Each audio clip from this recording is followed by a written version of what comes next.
નમસ્કાર ગુજરાત। આજના મુખ્ય સમાચારની અંદર ગુજરાતમાં 13 તારીખથી વરસાદ ભૂકા બોલાવશે। ભારે વરસાદથી થયેલા નુકસાન સામે પાક સહાય જાહેર। વીઘા દીઠ મળશે ખેડૂતોને 11,000 રૂપિયાની સહાય। 18 તારીખે ખેડૂતોના ખાતામાં જમા થશે 2,000 રૂપિયાનો 20મો હપ્તો। જનધન યોજનામાં થશે મોટા ફેરફારો। ગુજરાતના મુખ્યમંત્રીની સૌથી મોટી જાહેરાત। ગામડાના લોકોને મળશે પ્રધાનમંત્રી આવાસ યોજના અંતર્ગત 1,70,000 રૂપિયાની સહાય।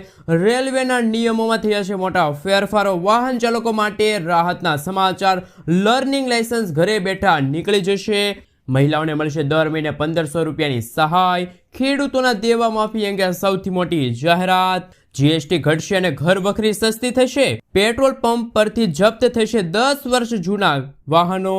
પંજાબ નેશનલ બેંકે કરોડો ગ્રાહકોને આપ્યા છે ખુશખબર। વિદ્યાર્થીઓ માટે રાહતભર્યા સમાચાર। બોર્ડની પરીક્ષા વર્ષમાં 2 વખત લેવામાં આવશે। અને આજના સૌથી મોટા ખેડૂત ઉપયોગી સમાચાર જાણીશું આજના આ વિડીયોની અંદર।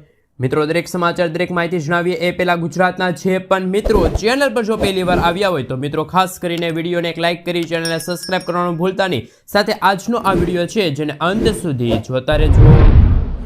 તેના તાજા અને નવા હવામાન સમાચાર વિશે વાત કરીએ તો ગુજરાતમાં હાલ વરસાદનું જોર થોડુંક ઘટેલું જોવા મળી રહ્યું છે।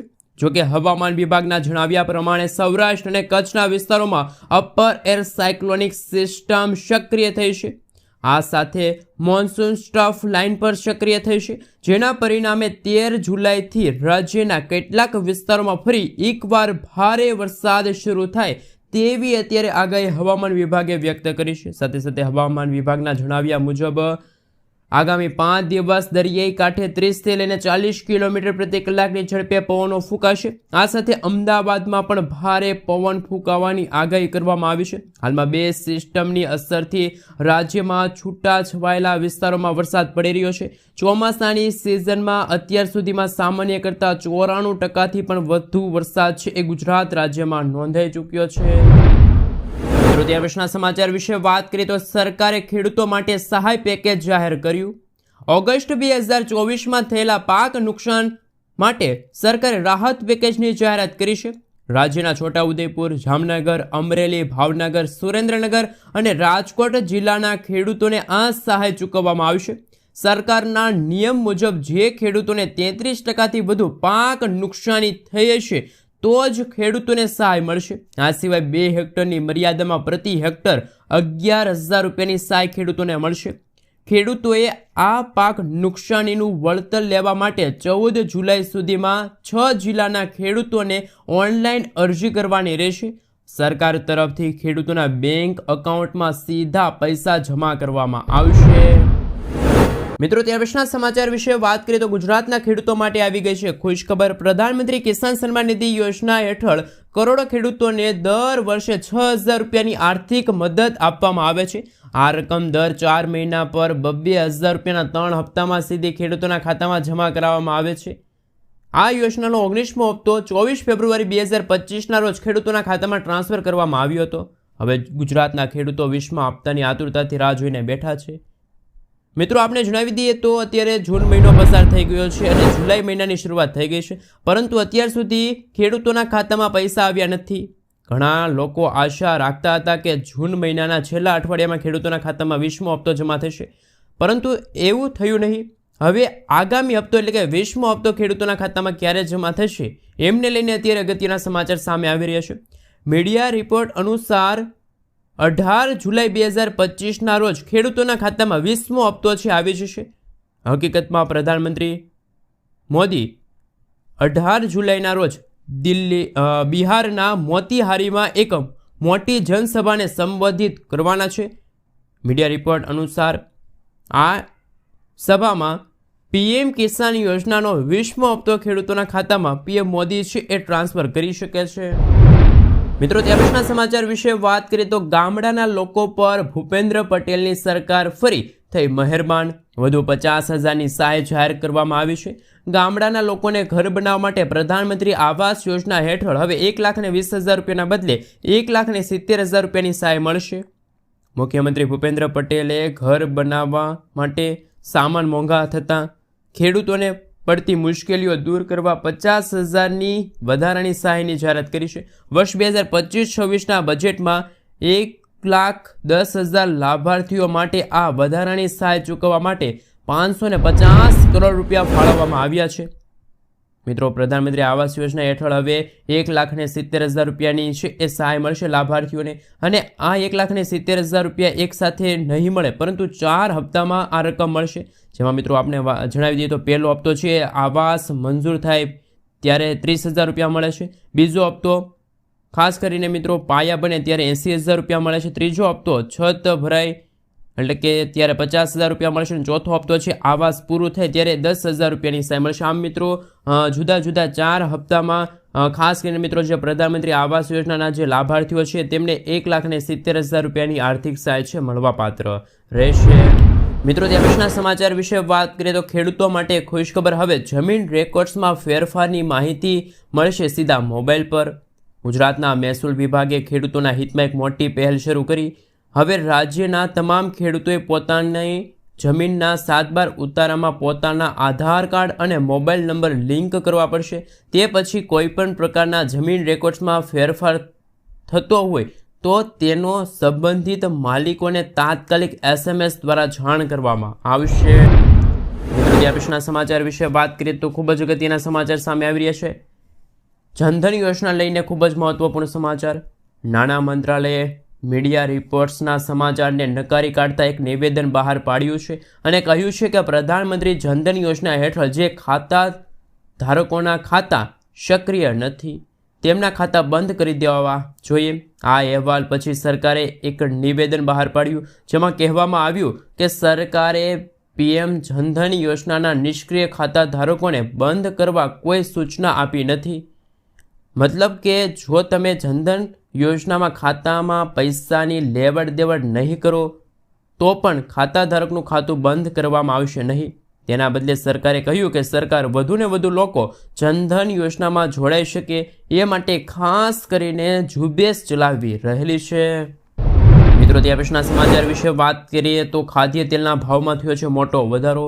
રાજકોટ ખાદ્ય તેલના બજારમાં સિંગતેલ અને કપાસિયા તેલના એક ડબ્બા પર અચાનક 80 રૂપિયા જેટલો વધારો કરવામાં આવ્યો. ઉલ્લેખનીય છે કે આગામી સમયમાં જન્માષ્ટમીથી લઈને દિવાળી સુધી તહેવારોની સિઝન આવી રહી છે ત્યારે બજારમાં કૃત્રિમ તેજી શરૂ થઈ છે. સિંગતેલના ડબ્બાની કિંમત 2380 રૂપિયાથી વધીને 2450 રૂપિયા થઈ ગઈ છે. કપાસિયા તેલના ડબ્બાની કિંમત 2220 રૂપિયાથી લઈને 2300 રૂપિયા થઈ ગઈ છે.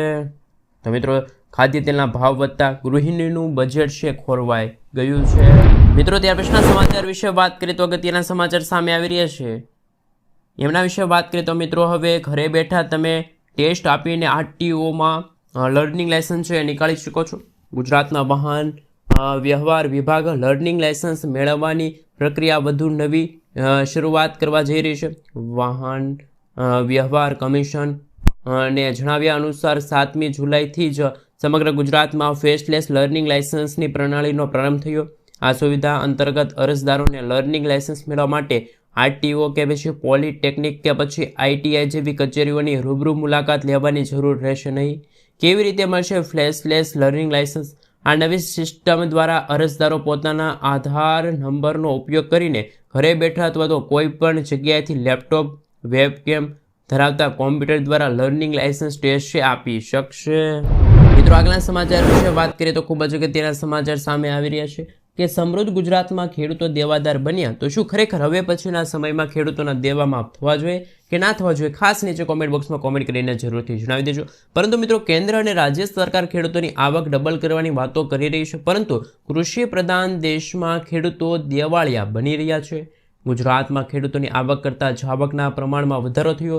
રાજ્યમાં પ્રત્યેક ખેડૂતોનામાંથી 50,000 રૂપિયા કરતાં વધુ દેવું છે. ગુજરાતના પ્રત્યેક ખેડૂતો પર સરેરાશ 56,000 રૂપિયાનું દેવું છે. ગુજરાતના 42% ખેડૂતો દેવામાં ડૂબેલા છે. ગુજરાત કરતાં પણ ઓછું દેવું હોય તો એ છે ઉત્તર પ્રદેશના ખેડૂતોના મતે. કેન્દ્ર સરકારના સત્તાવાર આંકડા પ્રમાણે જો વાત કરીએ તો ગુજરાતના ખેડૂતોને પાકની આવક માત્ર 4,300 રૂપિયા મળે છે, જ્યારે કુલ આવક ખેડૂત મિત્રોની 12,000 રૂપિયા છે. રાજ્ય સરકાર દાવો કરે છે કે ગુજરાતના ખેડૂતોની આવક બમણી થઈ છે, પરંતુ હકીકત એવું નથી. તો મિત્રો, તમારું શું કહેવું છે? ખરેખર ગુજરાતના પ્રત્યેક ખેડૂતોની પાક ધિરાણ લોન છે માફ થવી જોઈએ કે ના થવી જોઈએ? નીચે કોમેન્ટ બોક્સમાં કોમેન્ટ કરીને જરૂરથી જણાવી આપજો. મિત્રો, ત્યાર પછીના સમાચાર વિશે વાત કરીએ તો ટોલ ટેક્સ અંગે મોટું એલાન. કેન્દ્રીય પરિવહન મંત્રી નીતિન ગડકરીએ ટોલને લઈને મોટી જાહેરાત કરી છે. ગડકરીએ કહ્યું કે અમે 3,000 રૂપિયાની કિંમતના ફાસ્ટેગ આધારિત વાર્ષિક પાસ રજૂ કરી રહ્યા છીએ, જે 15 ઓગસ્ટ 2025થી અમલમાં આવશે, જે એક્ટિવેશનની તારીખથી 1 વર્ષ માટે અથવા તો 200 ટ્રીપ સુધી માન્ય રહેશે. જે પણ વહેલું હોય તે માન્ય ગણાશે. આ પાસ ફક્ત કાર છે, જીપ છે અને વાહન જેવા બિન વાણિજ્ય ખાનગી વાહનો માટે જ છે. ટુ વ્હીલર ચાલકો છે એમના માટે આ ટોલ ટેક્સને લઈને કોઈ પણ સમાચાર સામે આવી રહ્યા નથી.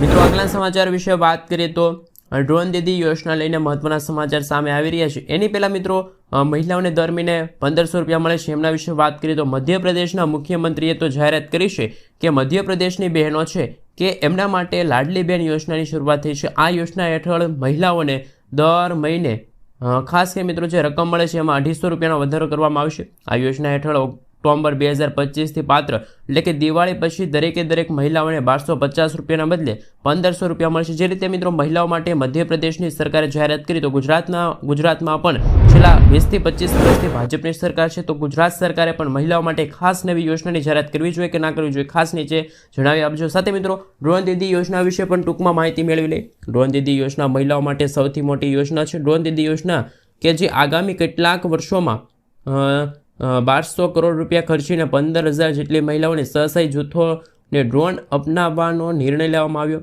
આ માટે મહિલાઓને લગભગ 15 દિવસ સુધી ટ્રેનિંગ આપવામાં આવશે. મહિલાઓને ડ્રોન ખરીદવા માટે તેમની કિંમતના 80% અથવા તો વધુમાં વધુ 8 લાખ રૂપિયા છે આપવામાં આવશે. આપણે જણાવી દઈએ તો દર મહિને દરેક મહિલાઓને 15,000 રૂપિયાનું છે એ ખાસ કરીને મિત્રો પ્રોત્સાહિક રકમ છે મળવાપાત્ર રહેશે.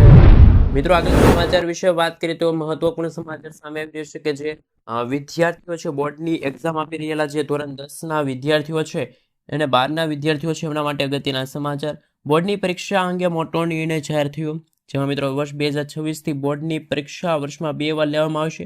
નવી શિક્ષણ નીતિ હેઠળ લાવવામાં આવેલા નવા નિયમો અનુસાર આપણે જણાવી દઈએ CBSE મંજૂરી આપી છે. પરીક્ષામાં પ્રથમ તબક્કામાં બેસવું ફરજિયાત રહેશે, જ્યારે બીજો તબક્કો હશે એ વૈકલ્પિક રહેશે.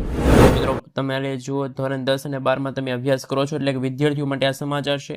વિદ્યાર્થી જો ધોરણ 10 અને 12માં અભ્યાસ કરે છે તો તેમને પ્રથમ એક્ઝામ તો તમામ વિદ્યાર્થીઓને દેવી પડશે, પરંતુ જ્યારે બીજી પરીક્ષા છે વિકલ્પ રહેશે. પરીક્ષાનો પ્રથમ તબક્કો ફેબ્રુઆરીમાં યોજવામાં આવશે, જ્યારે બીજો તબક્કો મે મહિનામાં યોજવામાં આવશે. વિદ્યાર્થીઓ પોતાના શ્રેષ્ઠ સ્કોર પસંદ કરીને આ પરીક્ષા છે એ પાસ કરી શકે છે. મિત્રો, આગળના સમાચાર વિશે વાત કરીએ તો અગત્યના સમાચાર સામે આવી રહ્યા છે. GST જો ઘટે છે તો ઘર વખરી પણ સસ્તી થઈ છે. મિત્રો, જેમાં ખાસ કરીને ટૂથપેસ્ટ છે, કપડાં, જૂતા અને વાસણો જેવી રોજિંદી વસ્તુઓ પર GST ઘટી હોય તો સરકાર 12% સ્લેબ પર આવતી વસ્તુઓ પર કર છે ઘટાડી શકે છે. 5% કેટેગરી લાવવાનું પણ અથવા તો 12% સ્લેબ છે નાબૂદ કરવાનું વિચારી રહી છે સરકાર. તો આ નિર્ણયથી મધ્ય અને ઓછી આવક ધરાવતા પરિવારોને સીધો ફાયદો થશે અને એમની બચત છે પણ બચી જશે. મિત્રો, આગળના સમાચાર વિશે વાત કરીએ તો ખૂબ જ અગત્યના સમાચાર સામે આવી રહ્યા છે. એમના વિશે મિત્રો સવિસ્તાર જાણકારી મેળવી લઈએ. તો મિત્રો, આપણે જણાવી દઈએ કે જે રીતે અત્યારે સમાચાર ચાલી રહ્યા છે કે ક્રેડિટ કાર્ડ ઉપર એટલે કે કિસાન ક્રેડિટ કાર્ડ ખેડૂતો માટે ક્રેડિટ કાર્ડ છે એને લઈને અગત્યના સમાચાર. જો તમે ખેતી માટે નાણાકીય સહાય ઈચ્છતા હોય તો કિસાન ક્રેડિટ કાર્ડ વિકલ્પ તમારા માટે ઉત્તમમાં ઉત્તમ વિકલ્પ છે. આનાથી ખેડૂતો કોઈ પણ મુશ્કેલી વિના 3 થી લઈને 5 લાખ રૂપિયા સુધીની ક્રેડિટ કાર્ડ દ્વારા સહાય મેળવી શકે છે. સરકારની સબસિડી યોજના હેઠળ આ લોન વાર્ષિક 4% વ્યાજદરે ખેડૂતોને મળે છે. આ લોન દ્વારા ખેડૂતો ખેતરની જરૂરિયાત મુજબ બીજ, વાવેતર, જંતુનાશક અથવા તો ડીઝલ અથવા તો સિંચાઈ તાત્કાલિક પૂર્ણ કરશે. આ માટે બેંકે અથવા તો સામાન્ય સેવા કેન્દ્ર પર જવાનું રહેશે. ખેડૂતો માટે અગત્યના સમાચાર સામે આવી રહ્યા છે. મિત્રો, ત્યાર પછીના સમાચાર વિશે વાત કરીએ તો ખૂબ જ મહત્વપૂર્ણ સમાચાર સામે આવી રહ્યા છે. હવે 8 કલાક પહેલા તૈયાર રહેશે ચાર્ટ. નવા નિયમો અનુસાર હવે ટ્રેન ઉપડવાના 8 કલાક પહેલા ચાર્ટ તૈયાર કરવામાં આવશે. નવા નિયમ મુજબ જે ટ્રેનો સવારે 5 વાગ્યાથી બપોરે 2 વાગ્યા સુધી દોડે છે જેનો પહેલો રિઝર્વેશન ચાર્ટ રાત્રે 9 કલાકે તૈયાર કરવામાં આવશે. આ સાથે જે ટ્રેનો બપોરે 2 વાગ્યા પછી અને બીજા દિવસે સવારે 5 કલાક પહેલાં ઉપડે છે તેનો પહેલો રિઝર્વેશન માટે ચાર્ટ છે એ પ્રસ્થાન 8 કલાક તૈયાર કરવામાં આવશે. તો મિત્રો જે ટ્રેન મુસાફરો છે એમના માટે અત્યારે સૌથી મોટા સમાચાર સામે આવી રહ્યા છે. ટ્રેનના નિયમોમાં અત્યારે મોટા ફેરફારો થયા છે. ખાસ કરીને મિત્રો 8 કલાક